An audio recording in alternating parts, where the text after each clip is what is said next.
warahmatullahi wabarakatuh.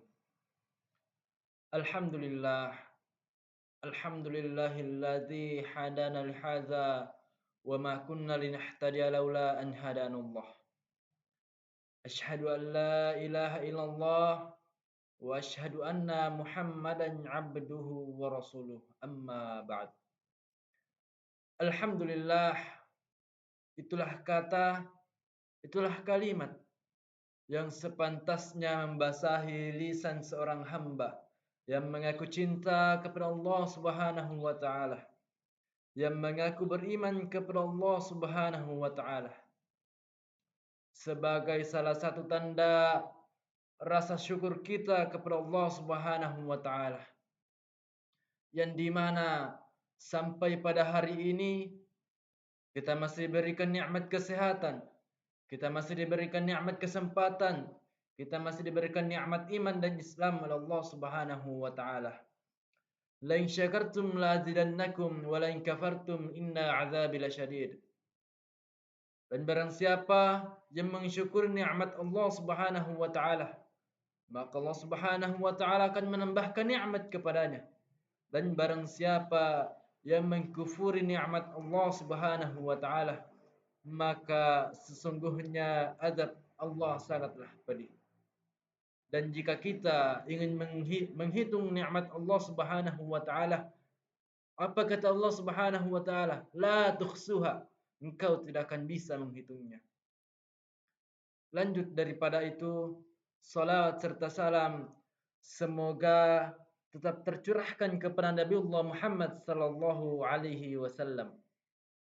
Beliau adalah seorang nabi yang rela meninggalkan istri dan anaknya demi menegakkan kalimat la ilaha illallah di atas permukaan bumi ini.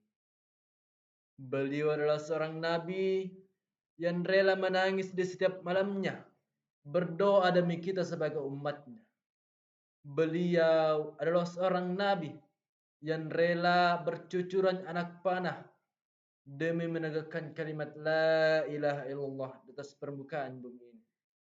Maka sudah sepantasnya bagi kita sebagai umat Nabi Muhammad sallallahu alaihi wasallam untuk senantiasa bersalawat kepadanya. Ma'asyiral muslimin wal muslimat rahimani wa rahimakumullah.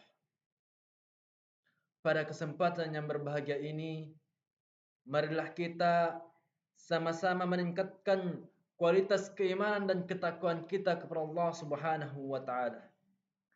Takwa dalam arti imtisalu amirillah, menjalankan, melaksanakan, serta mengerjakan apa-apa yang telah menjadi perintah dan titah Allah Subhanahu wa taala. Sekuat tenaga meninggalkan bahkan menjauhi larangan-larangan Allah Subhanahu wa taala.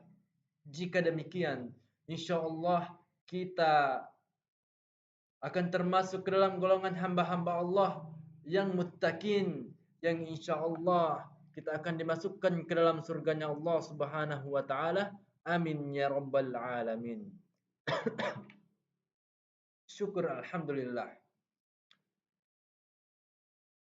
Di kesempatan yang baik ini, kami mengajak untuk senantiasa bermunajat kepada Allah Subhanahu wa taala sebagai salah satu tanda syukur kita kepada Allah Subhanahu wa taala, dengan harapan mudah-mudahan semua karunia nikmat yang Allah berikan kepada kita menjadi wasilah semoga kita semakin mendekatkan diri kepada Allah Subhanahu wa taala. Amin ya rabbal alamin. Hadirin yang berjamaah, hari ini adalah akhir-akhir di bulan Ramadan. Tanpa terasa, sisa 2 hari lagi kita akan meninggalkan bulan Ramadan. Kita akan berpisah dengan bulan Ramadan. Namun yang menjadi pertanyaan adalah, apa yang kemudian kita bawa setelah Ramadan meninggalkan kita? Ramadan adalah bulan yang mulia. Ramadan ibarat guru bagi kita, ibarat sekolah bagi kita. Kita sebagai murid daripada guru Ramadan tentu harus banyak pandai mengambil i'tibar, mengambil ilmu yang diajarkan oleh Ramadan kepada kita. Sebab kita tidak tahu umur kita sampai atau tidak di Ramadan yang akan datang. Ramadan setiap tahun akan datang.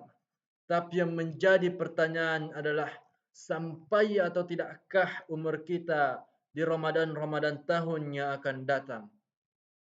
Maka beruntung bagi siapapun yang menggunakan Ramadan dengan sebaik-baiknya. Rugilah bagi kita yang Ramadan ini menyia-nyiakannya. Setelah Ramadan ini meninggalkan kita, setidaknya manusia menjadi 3 golongan. Yang pertama, ada manusia yang pasca Ramadan semakin bertambah rajin ibadahnya, semakin giat ibadahnya, semakin meningkat keimanannya. Inilah salah satu orang yang sukses, orang yang Ramadannya makbul, diterima oleh Allah Subhanahu wa taala.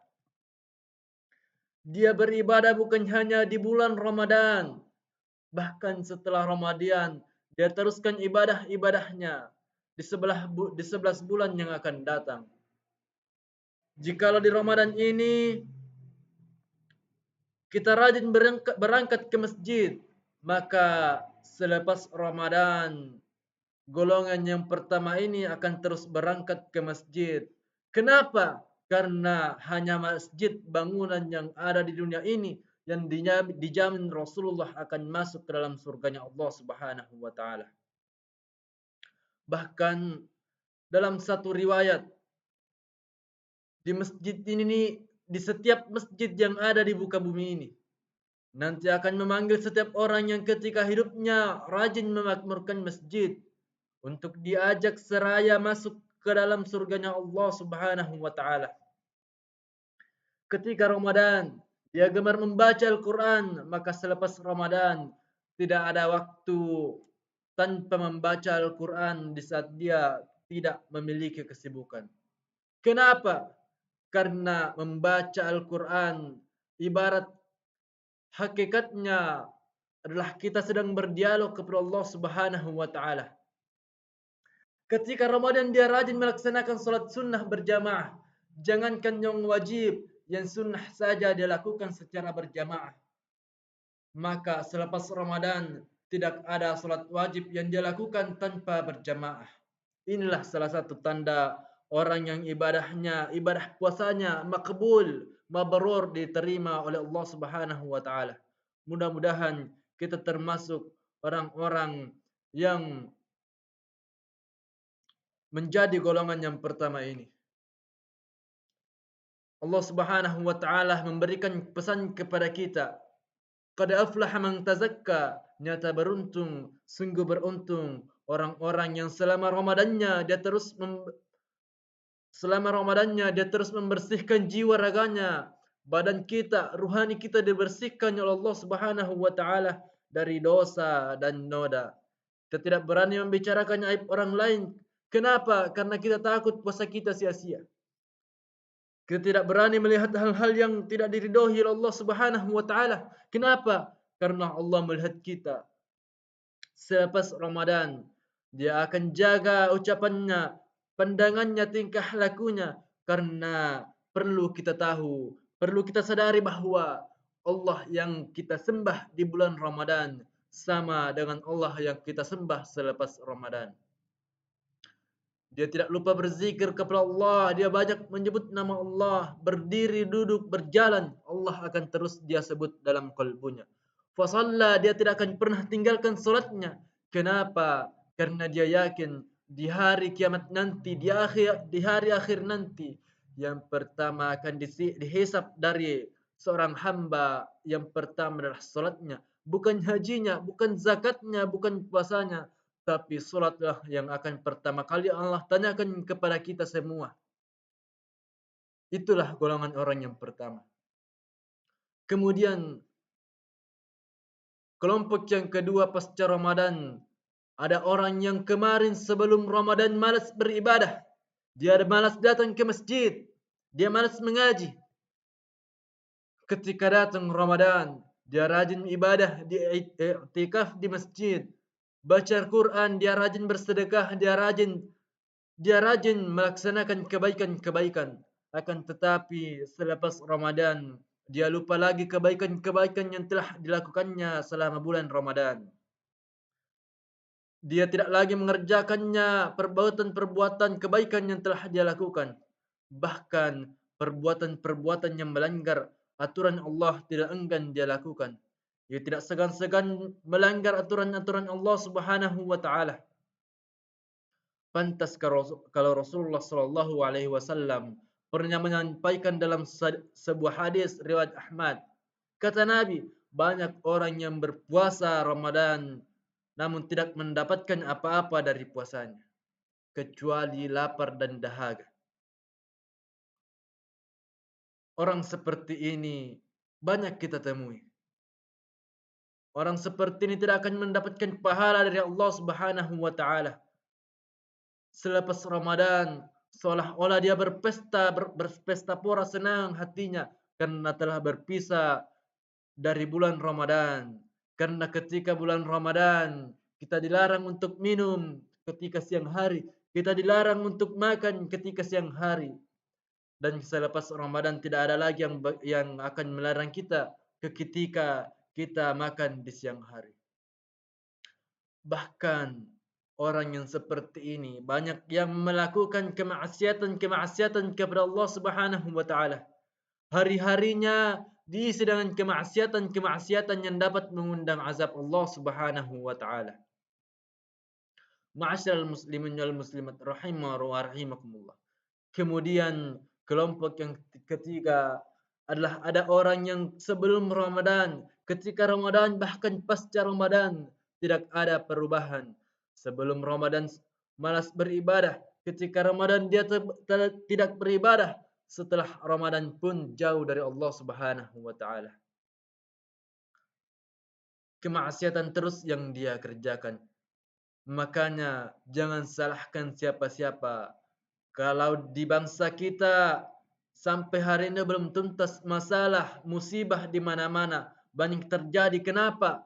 Karena yang mengundang bencana musibah balai kita sendiri.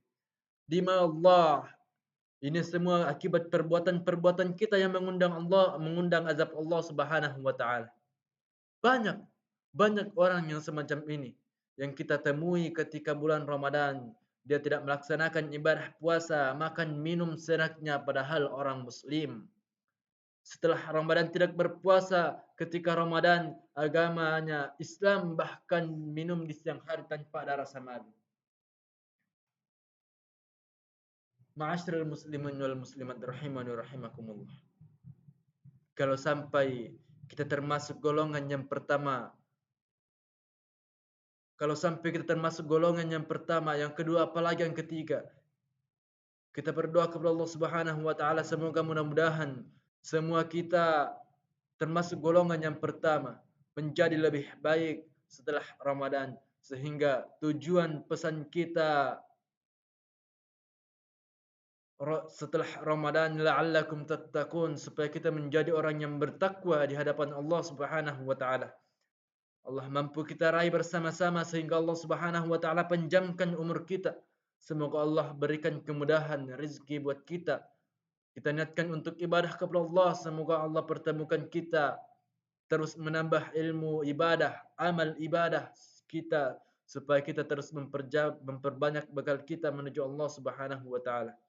Semoga Allah panjangkan umur kita untuk kita bertemu lagi di Ramadan tahun-tahun berikutnya. Kita mengajak kepada saudara kita untuk senantiasa kembali ke jalan Allah Subhanahu wa taala. Karena kembali lagi bahwa tidak ada tugas dan tujuan manusia diciptakan di atas permukaan bumi ini yaitu untuk senantiasa beribadah kepada Allah Subhanahu wa taala. Ma'asyiral muslimin wal muslimat rahimani wa rahimakumullah. Sebagai penutup, dari nasihat yang sempat saya sampaikan. Marilah kita senantiasa untuk memperbanyak bekal kita untuk menuju akhirat kelak nanti. Mempertanggungjawabkan segala perbuatan yang telah kita lakukan selama kita hidup di atas permukaan bumi ini. Kita renungkan bersama-sama kesalahan yang telah kita lakukan. Kita bertobat kepada Allah Subhanahu wa taala. Karena sesungguhnya seluas apapun, sebanyak apapun dosa kita, pintu taubat Allah Subhanahu wa taala terbuka lebar untuk orang-orang yang ingin kembali ke jalan yang benar. Itulah yang dapat saya sampaikan. Lebih dan kurangnya mohon dimaafkan. Jika ada kelebihan, jika ada kebenaran, itu datangnya dari Allah Subhanahu wa taala, dan jika ada kekurangan dan kesalahan, itu datangnya dari saya pribadi. Nun wal qalami wa ma yasturun. Wassalamualaikum warahmatullahi wabarakatuh.